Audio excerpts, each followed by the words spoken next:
오늘 우리에게 주시는 하나님의 말씀은 요한복음 12장 27절부터 33절까지의 말씀입니다.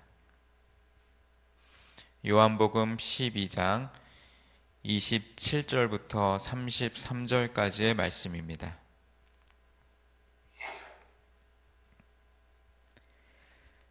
(27절부터) (33절까지) 우리 말씀을 다 함께 봉독하시겠습니다. 지금 내 마음이 괴로우니 무슨 말을 하리요. 아버지여, 나를 구원하여 이 때를 면하게 하여 주옵소서. 그러나 내가 이를 위하여 이 때에 왔나이다. 아버지여, 아버지의 이름을 영광스럽게 하옵소서 하시니, 이에 하늘에서 소리가 나서 이르되, 내가 이미 영광스럽게 하였고 또다시 영광스럽게 하리라 하시니, 곁에 서서 들은 무리는 천둥이 울었다고도 하며 또 어떤 이들은 천사가 그에게 말하였다고도 하니, 예수께서 대답하여 이르시되, 이 소리가 난 것은 나를 위한 것이 아니요 너희를 위한 것이니라. 이제 이 세상에 대한 심판이 이르렀으니 이 세상의 임금이 쫓겨나리라. 내가 땅에서 들리면 모든 사람을 내게로 이끌겠노라 하시니, 이렇게 말씀하심은 자기가 어떠한 죽음으로 죽을 것을 보이심이러라. 아멘. 우리가 요한복음 12장 말씀을 계속 묵상해 가고 있습니다. 예수님께서 예루살렘에 입성하신 후에 헬라인 몇 명이 다가온, 그리고 찾아온 이 일은 그저 단순한 사건이 아니라 아주 굉장한 그리고 중요한 사건이었습니다. 왜냐하면 이때까지 복음이 유대인에게 국한된 것이었지만 이제 이방인들에게 넘어가는 첫 신호였기 때문입니다. 주님께서는 이전까지는 십자가에 대해서 가끔 말씀하셨습니다. 곧 인자가 고난을 받을 것이다 정도였는데, 이제부터는 집중적으로 자신이 지실 그 십자가에 대해서 본격적으로 말씀하시기 시작하셨습니다. 여러분, 우리가 기독교인으로 신앙생활 할 때에 가장 빠지지 말아야 할 것이 바로 십자가죠. 그렇다면 십자가가 왜 중요한 것일까요?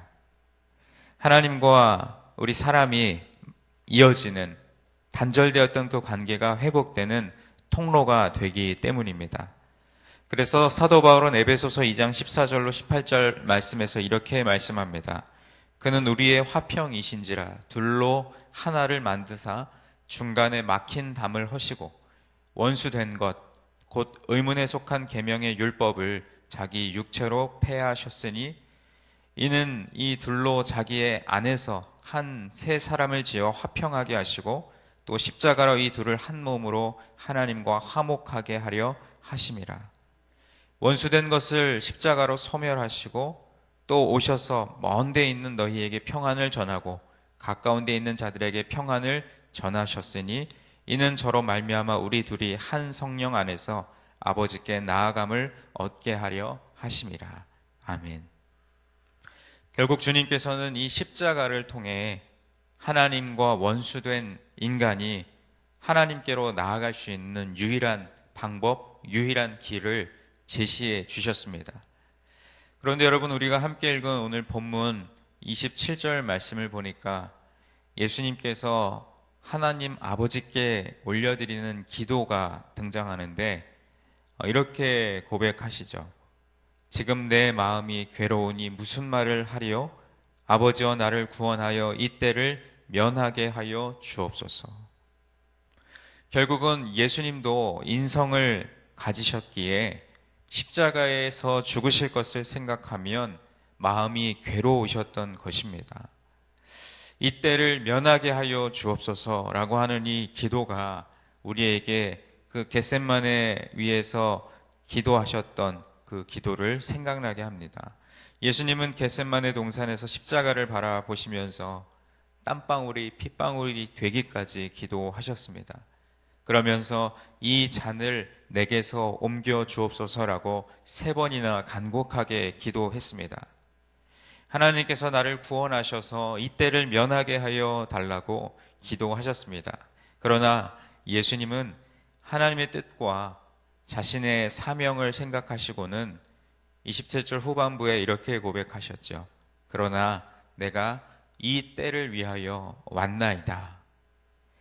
십자가를 지는 것이 하나님의 섭리였기 때문에 주님께서는 당당하게 그리고 순종함으로 그 십자가를 지신 것입니다. 이 육신의 괴로움을 이기시고 예수님께서 28절에서 아버지여 아버지의 이름을 영광스럽게 하옵소서라고 하니까 하늘에서 내가 이미 영광스럽게 하였고 또다시 영광스럽게 하리라 라는 소리가 들립니다. 당시 사람들은 천둥 소리라고도 하고 천사가 말하였다라고도 합니다. 그런데 중요한 것은 그 소리가 무엇이었느냐가 중요한 것이 아니라 예수님께서 이 소리가 난 것이 예수님 자신을 위한 것이 아니라 바로 너희들을 위한 것이다 라고 말씀하십니다. 이 말씀은 십자가에서의 고통은 내가 담당하지만 그 고통을 담당함으로 인하여 주어질 영광 또는 그 혜택은 너희가 받게 될 것이다 라는 말씀이죠. 여러분, 결국 십자가는 예수님께는 복이 되는 것이 아니라 저주였습니다. 그러나 우리에게는 그것이 도리어 복이 되는 것입니다. 로마서 5장 12절로 19절 말씀에 또 바울은 이렇게 말씀합니다.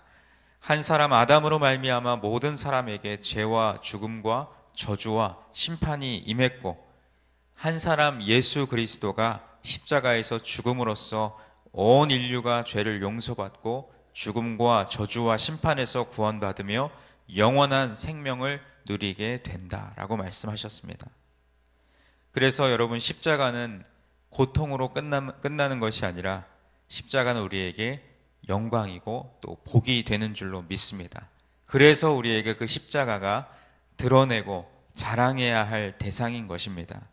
이사야 53장 5절 말씀대로 그가 찔림은 우리의 허물을 인하며 그가 상함은 우리의 죄악을 인함이라. 그가 징계를 받음으로 우리는 도리어 평화를 누리고 그가 채찍에 맞음으로 우리가 나음을 입었도다. 아멘.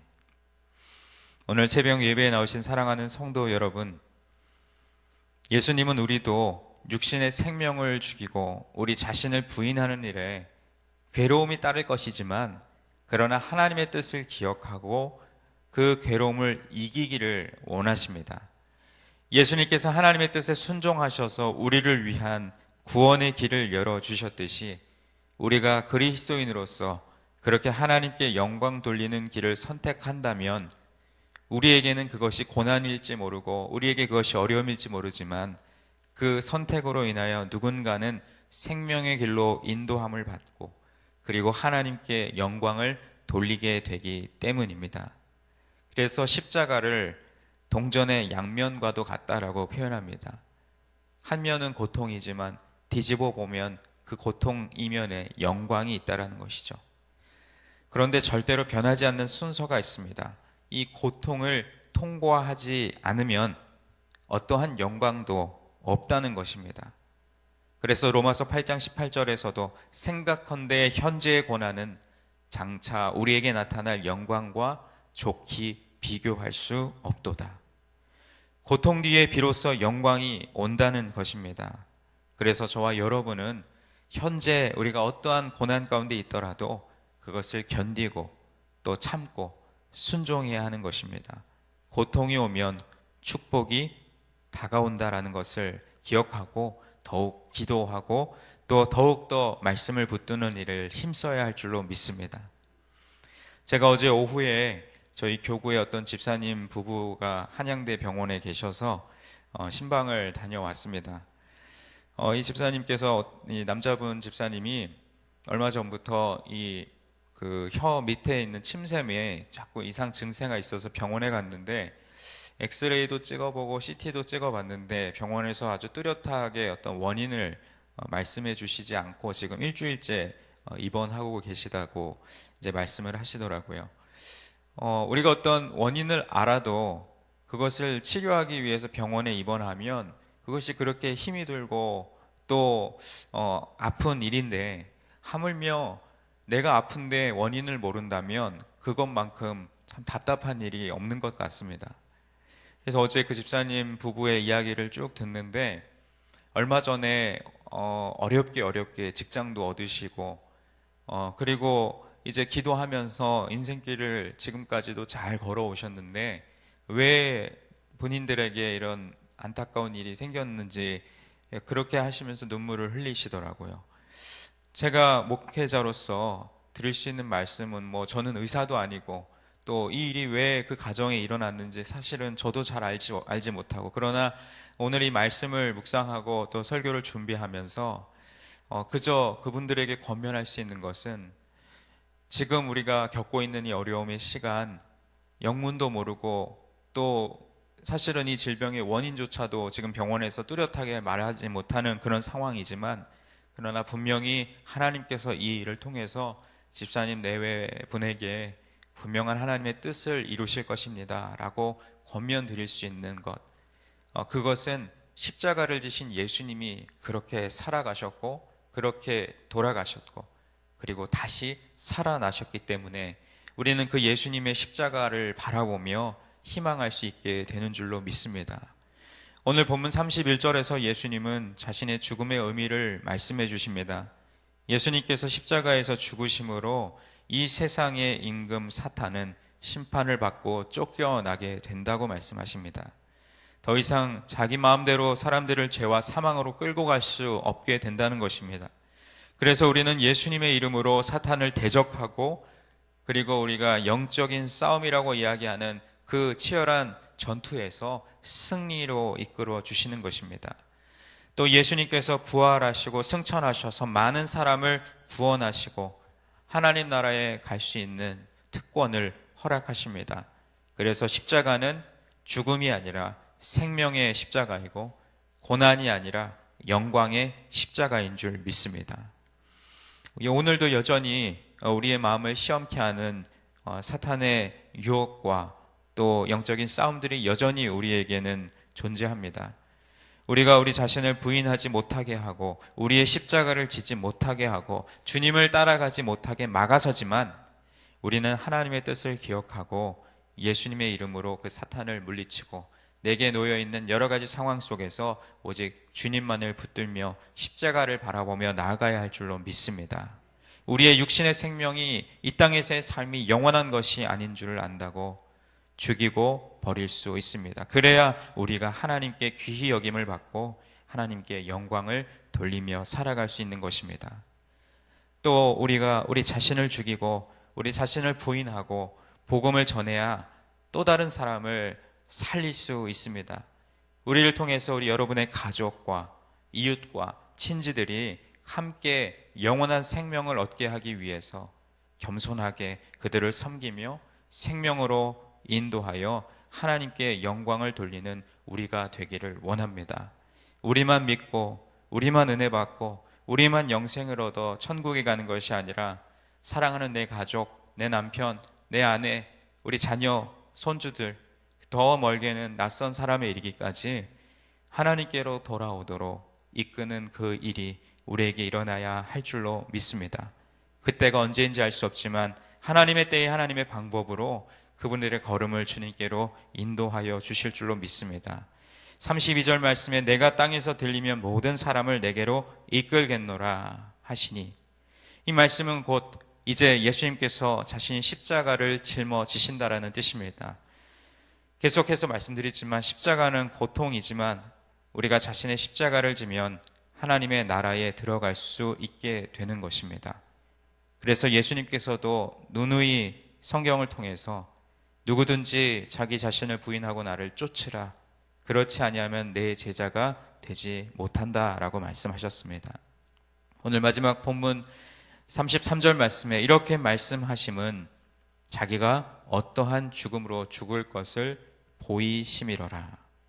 주님께서 현재 지금 요한복음 12장 말씀이 진행되고 있는 이 상황 속에서 예수님은 아직 십자가에서 죽으신 상태가 아니었습니다. 그러나 주님께서는 자신이 십자가에서 죽으실 것을 이미 알고 계셨습니다. 두 손과 발에는 못, 허리에는 창을, 머리에는 가시면류관을, 수많은 고초와 수모를 당할 것을 이미 아셨습니다.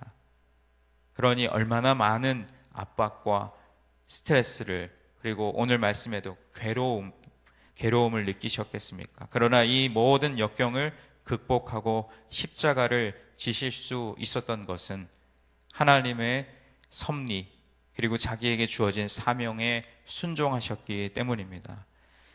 말씀을 맺겠습니다. 여러분, 오늘 우리의 삶에 하나님은 어떤 것들을 원하실까요? 우리는 어떠한 하나님의 뜻에 순종해야 할까요? 각자에게 주어진 여러 가지의 사명이 있고 길이 있겠지만 분명한 것은 우리가 현재 겪는 고난은 장차 우리에게 주어질 영광과 좋게 비교할 수 없고, 예수님이 그러하셨던 것처럼 우리 또한 예수님이 걸어가신 그 길을 순종함으로 나아가야 한다라는 것입니다. 우리 각자에게 주어진 십자가를 지고 오늘도 세상 속에서 이미 십자가에서 죽으시고 부활하신 주님께서 모든 세상의 권세자들 사탄을 꺾으셨기 때문에, 이미 승리는 선포되었기 때문에 그것에 얽매일 것이 아니라 그것을 떨쳐내고 더 하늘의 것을 바라볼 수 있는 저와 여러분이 되기를 주님의 이름으로 간절히 축원드립니다. 기도하시겠습니다.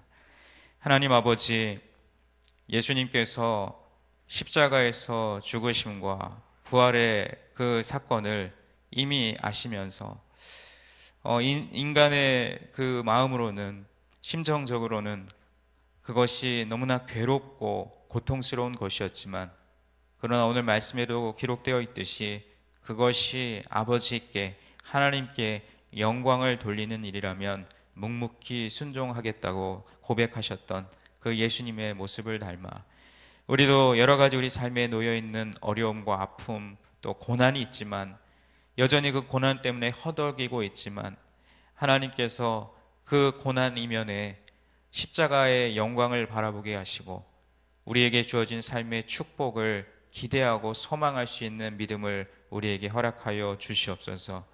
하나님과 함께 동행하며 오늘 하루 우리에게 주어진 또 그 사명의 길을 묵묵히 걸어갈 수 있는 우리 모두가 되게 하여 주옵소서.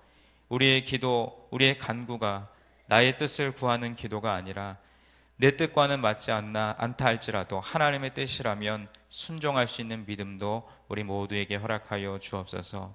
우리의 마음을 살피시며 우리와 함께 걸어가시는 예수 그리스도의 이름으로 기도드립니다. 아멘. 공동기도문 선교에 대한 기도를 함께 교독하며 기도하겠습니다.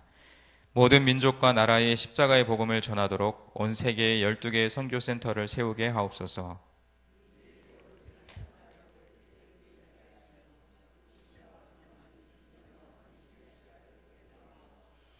성경에 기록된 약속대로 주님께서 다시 오실 때까지 이 아름다운 발걸음이 강물처럼 들불처럼 이뤄지게 하시고, 주님 뜻이면 어디든 순종하며 나가는 선교 공동체이게 하옵소서. 한 사람을 사랑하고 찾으시는 하늘 아버지의 마음이게 하옵소서. 아멘. 주기도문 하시겠습니다. 하늘에 계신 우리 아버지, 아버지의 이름을 거룩하게 하시며 아버지의 나라가 오게 하시며 아버지의 뜻이 하늘에서와 같이 땅에서도 이루어지게 하소서. 오늘 우리에게 일용할 양식을 주시고 우리가 우리에게 잘못한 사람을 용서하여 준 것 같이 우리 죄를 용서하여 주시고 우리를 시험에 빠지지 않게 하시고 악에서 구하소서. 나라와 권능과 영광이 영원히 아버지의 것입니다. 아멘. 지금 들은 말씀이 내 삶으로 이어지게 하옵소서. 올해 우리 교회에 주신 요한복음 4장 24절 말씀을 붙들고 온전한 예배를 회복하게 하옵소서. 또 교회 안에 작은 교회인 구역 모임, 특별히 우리 남성구역들이 활성화되게 하옵소서. 각 교구 공동체장 사역이 잘 자리매김하여 실제적인 목양이 잘 이루어지게 하옵소서. 또 오늘 저녁에 있을 금요 심야 기도회와 싱크 금요 모임 가운데 성령 충만, 은혜 충만하게 하옵소서. 10월 22일부터 27일까지 예정된 꿈새 한가을 말씀을 사모하며 미리 기도로 준비하게 하옵소서. 또 오늘 새벽과 내일 새벽에 우리 지영은 담임 목사님 지구촌 교회 특별 새벽 부흥회를 인도하시는데 우리 목사님의 영육을 강건케 하옵소서. 또 미국 시애틀 리누드에 세워진 로고스 라이프 교회 및 미션 센터를 축복하옵소서. 그 외에 여러분 각자가 가지고 나오신 여러 가지 기도의 제목들 우리 자유롭게 아뢰시고 삶의 자리로 나아가시겠습니다. 하나님 아버지 감사합니다. 하나님 주님의 뜻에 순종하며 살아갈 수 있도록 우리의 걸음을 인도하여 주시옵소서. 그것이 설령 내 뜻과 내 계획과 다르다 할지라도 주님의 말씀이면 순종할 수 있는 믿음의 눈을 열어주시옵소서. 예수님께서 십자가를 지시고 십자가에서 죽으실 것을 미리 아셨지만 그것을 피하려 하지 않으시고 도리어 묵묵히 순종함으로 하나님께 영광을 돌리셨던 것처럼 우리에게도 순간순간 다가오는 어려움과 아픔, 고난들, 그 모든 역경을 견뎌내고 이겨낼 수 있는 산 소망을